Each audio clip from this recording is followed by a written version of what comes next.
Children, see the third question of exercise 13.3 now, which says curved surface area of a cone is 308 centimeter square. What we are given? We are given the curved surface area as 308 centimeter square. Slant height is 14 centimeter. Slant height L is 14 centimeter. Find the radius of the base. निकालना क्या है आपको? Radius of base and total surface area of the cone, TSA of cone. ठीक है, हमें निकालना क्या है? Radius of the cone as well as the total surface area. So pi are l value we are given, l we know, तो वहां से आराम से आपका आर निकल जाएगा. ठीक है, you will write pi r CSA equals to 308 और we can say pi are l equals to 308. Pi is 22/7. radius is to be calculated, L is 14 equals to 308. So R would be 7 into 308 upon 22 into 14. Cross multiply किया, so 7 will go up, 14 and 22 will come down. 7 2s are 14, 2 15s and 4s are 22, 7s होता है ये. तो are की जो value आ गई वो आ गई. कैंसिलेशन के आपके अपने स्टेप्स हो सकते हैं, कैंसिलेशन खुद किया करें हमेशा. ठीक है, so R will be 7 centimetre. Moreover it is asking for TSA. So TSA formula we can apply. TSA is pi are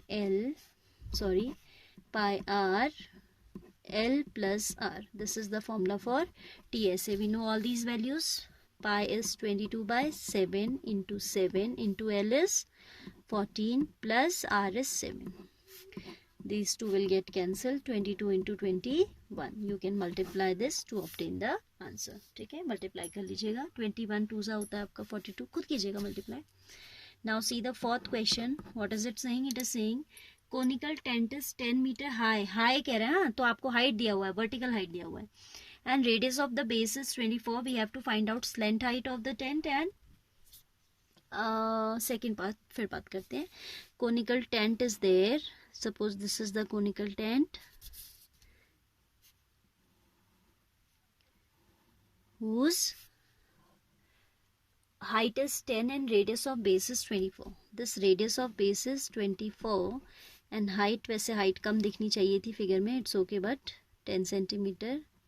ठीक है, 24 centimeter should look longer, no? Anyhow, it hardly matters. This is 10 centimeter and radius of the base is 24 centimeter. Find the slant height. ये L हमें निकालना है. ठीक है, तो आपका जो है L के लिए फॉर्मूला है √h square plus r square. All right, and h value we are given as 10 centimeter. Value of r is given 24 centimeter.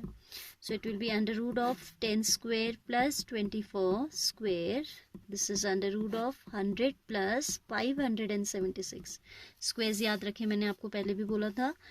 10 square is 100, 24 square is 576. If we add these, we are getting 676 and this is the square of 26.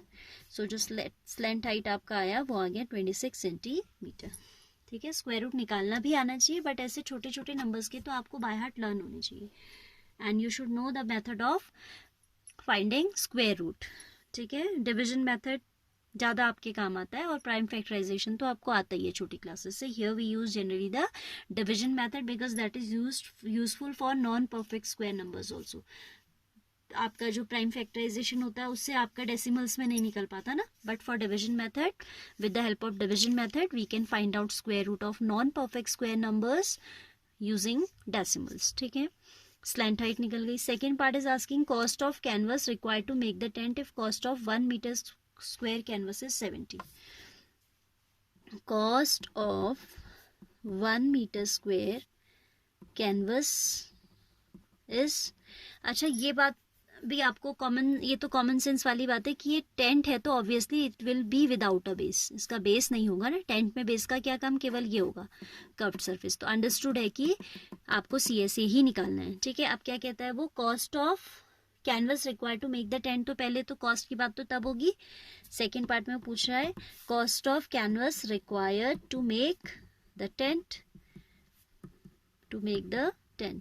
Cost we can talk about only if we know the CSA. So we need to find out its CSA first. CSA is pi RL, that is 22 by 7 into R is 24 into L is 26. ठीक है, अब आपका ये 7 से तो cancel हो नहीं रहा है, ठीक है, तो ये बाद में आप इसको ऐसे ही छोड़ दीजिए, अभी 7 के टर्म्स अपॉन में रहने दीजिए 7, only multiply the numerators. 22 into 24, 24 2 is 48, 24 2 is 48 plus 2 52 आ जाएगा, ठीक है, into 26.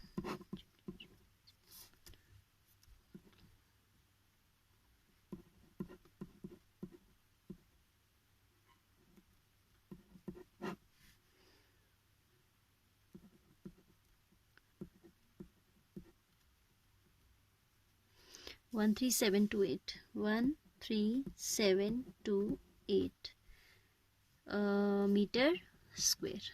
ठीक है, अब ये जो एरिया आपका निकला है, this is the area of the canvas. Rate is 70 पर मीटर स्क्वायर, तो 70 से ही कैंसिल हो जाएगा लेटर ऑन. यहाँ पे आप डेसिमल में बदलोगे तो आपका आंसर एक्यूरेट कभी नहीं आएगा, ठीक है, एग्जैक्ट आंसर नहीं आएगा, अप्रॉक्सीमेट आंसर आ पाएगा. So you should do this in the last step only.